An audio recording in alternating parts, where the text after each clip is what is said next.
Assalamualaikum warahmatullahi wabarakatuh. Nama saya Harida Pucerwanti, NIM 2018-53066. Di sini saya akan menjelaskan tentang perancangan sistem informasi penggajian karyawan di PT Dwi Sarana Abadi. Di sini, yang pertama saya akan menjelaskan tentang analisa kebutuhan sistem. Analisa kebutuhan sistem di sistem perancangan penggajian karyawan ini, yaitu kebutuhan sistem sendiri dibedakan menjadi dua, yaitu kebutuhan fungsional dan kebutuhan non-fungsional. Untuk kebutuhan fungsional, yaitu kebutuhan yang berisi proses-proses apa saja yang nantinya dilakukan oleh sistem. Untuk di sistem penggajian karyawan, kebutuhan fungsionalnya yaitu sistem harus mampu menginput data karyawan, sistem harus mampu menyimpan data karyawan, sistem harus mampu menghitung gaji karyawan, sistem harus mampu menampilkan pinjaman karyawan, dan sistem harus mampu menampilkan laporan penggajian. Untuk kebutuhan non-fungsional adalah kebutuhan yang menitik beratkan pada properti perilaku yang dimiliki oleh sistem. Untuk kebutuhan non-fungsional pada sistem penggajian karyawan ini, yaitu ada kebutuhan operasional. Itu menggunakan SO Windows 10, spesifikasi komputer minimal Pentium 2, kebutuhan RAM 2GB DDR3, kebutuhan hard disk 250GB, dan printer. Untuk kebutuhan keamanan, itu sistem aplikasi dan database harus dilengkapi dengan password. Untuk kebutuhan informasi, itu digunakan untuk menampilkan informasi bila user salah memasukkan password atau digunakan untuk menampilkan jumlah dari karyawan tersebut. Untuk kebutuhan kinerja, itu yaitu proses yang dilakukan itu lebih cepat dan ketepatan dalam menghitung penggajian karyawan. Untuk kebutuhan tampilan, itu sistem akan tampilannya lebih menarik dan mudah dimengerti. Untuk selanjutnya yaitu infrastruktur yang digunakan. Infrastruktur sendiri adalah struktur yang diperlukan untuk jalannya suatu sistem. Dalam sistem perancangan penggajian karyawan ini, itu ada dua infrastrukturnya, yaitu yang pertama hardware, itu terdiri dari prosesor Intel Core 2, LCD, LED H14.0, mainboardnya Intel, RAM 2GB DDR3, hard disk 250GB, mouse, keyboard, printer Canon IP2702, sedangkan softwarenya yaitu memakai sistem operasi Windows 10, Notepad++, Microsoft Office, Microsoft Visio, Web Server Exam, Apache, MySQL, dan bahasa pemrograman yaitu menggunakan HTML, PHP, SQL, dan CSS.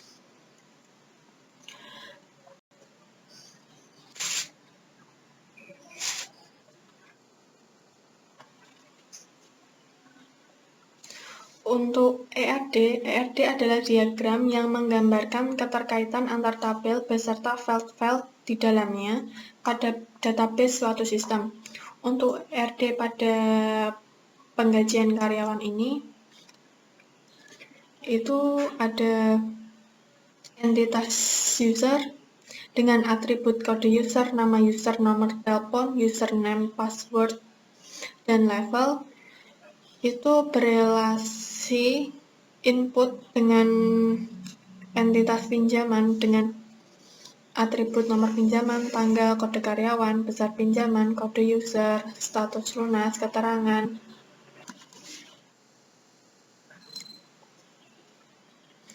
Entitas pinjaman memiliki relasi dengan entitas karyawan. Entitas karyawan memiliki atribut kode karyawan, NIK, nama karyawan, kode jabatan, kelamin, agama, alamat, tanggal masuk, status kawin, nomor telepon, dan tempat tanggal lahir. Entitas karyawan memiliki relasi dengan absensi.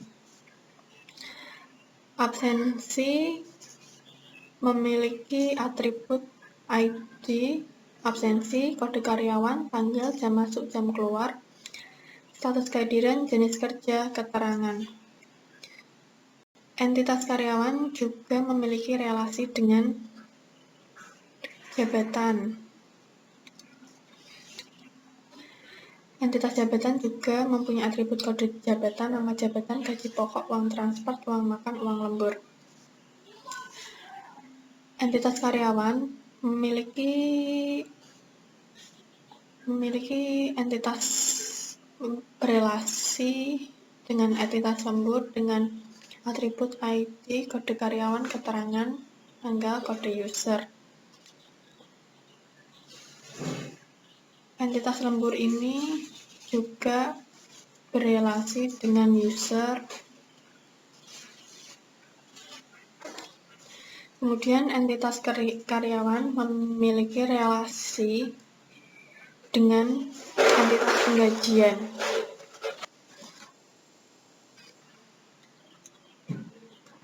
Dengan atribut nomor penggajian, periode gaji, tanggal, kode karyawan, gaji pokok, tunjangan transport, tunjangan makan, total pinjaman, kode user, total lembur, dan total bonus.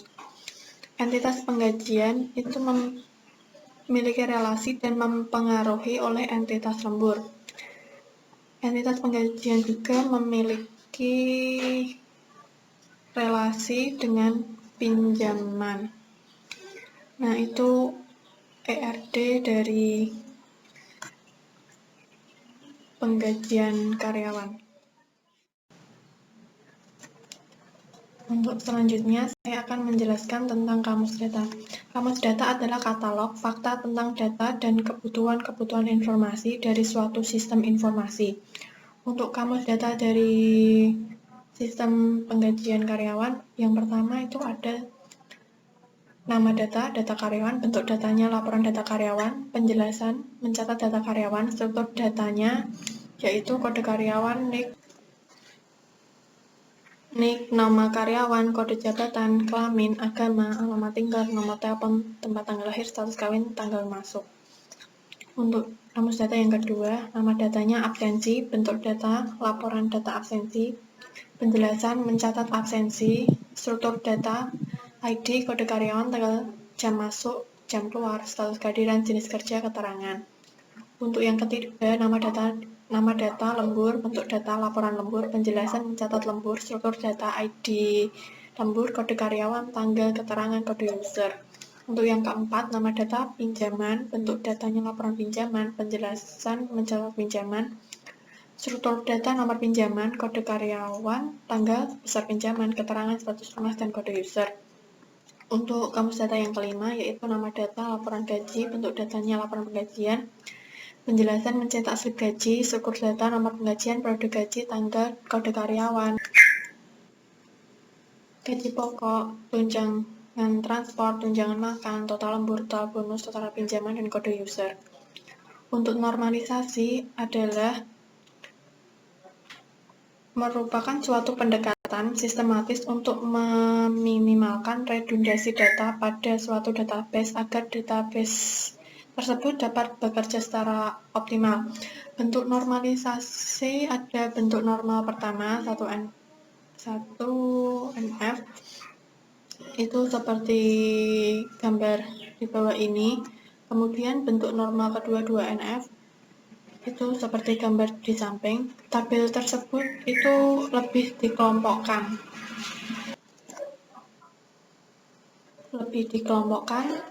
Itu tabel karyawan, tabel jabatan, tabel absensi, tabel pinjaman, tabel lembur, dan tabel penggajian. Untuk relasi tabel merupakan hubungan yang terjadi pada suatu tabel dengan lainnya yang mempresentasikan hubungan antar objek di dunia nyata yang berfungsi untuk mengatur operasi sistem database. Untuk sistem penggajian karyawan, relasi tabelnya yaitu tabel jabatan dengan atribut kode jabatan, nama jabatan, gaji pokok, uang transport, uang makan, dan uang lembur, dengan primary key kode jabatan berelasi dengan tabel karyawan dengan atribut kode karyawan, kode jabatan, NIK, nama karyawan. atribut nama karyawan, kelamin, agama, alamat, nomor telepon, tempat tinggal, status kawin, status tanggal masuk. Itu berrelasi dengan tabel pinjaman, dengan primary key nomor pinjaman, atributnya seperti di bawah ini. Kemudian tabel karyawan berrelasi juga dengan tabel lembur, dengan primary key ID lembur, dan atributnya seperti di bawah ini. Kemudian tabel karyawan juga berrelasi dengan penggajian, tabel penggajian dengan primary key nomor penggajian, atributnya itu ada tanggal, gaji pokok, tunjangan transport, tunjangan makan, total lembur, total bonus, total pinjaman, dan mempunyai foreign key kode karyawan dan kode user. Tabel karyawan juga berrelasi dengan tabel absensi, dengan primary key di absensi, atributnya tanggal, jam masuk, jam keluar, status kehadiran, jenis kerja, dan keterangan. Tabel user juga berrelasi dengan tabel penggajian dan tabel lembur, juga tabel pinjaman. Untuk selanjutnya yaitu query tabel. Pertama, query tabel yaitu tabel pengguna. Kita membuat database dulu, yaitu database gaji, kemudian seperti ini, create tabel pengguna dengan memasukkan atribut-atribut dengan tipe datanya. Kemudian ini hasil tabelnya, kemudian tabel jabatan,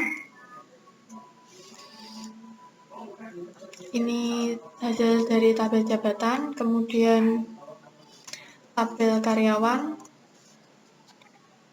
ini create tabel karyawan dengan atribut dan tipe datanya, kemudian hasil dari tabel karyawan itu seperti gambar di samping ini. Kemudian tabel absensi itu juga menginputkan atribut dan tipe data, kemudian menghasilkan tabel seperti gambar di samping. Tabel pinjaman juga sama, ini hasil dari tabel pinjaman. Kemudian tabel lembur dan tabel penggajian. Ini hasil dari tabel penggajian. Terima kasih.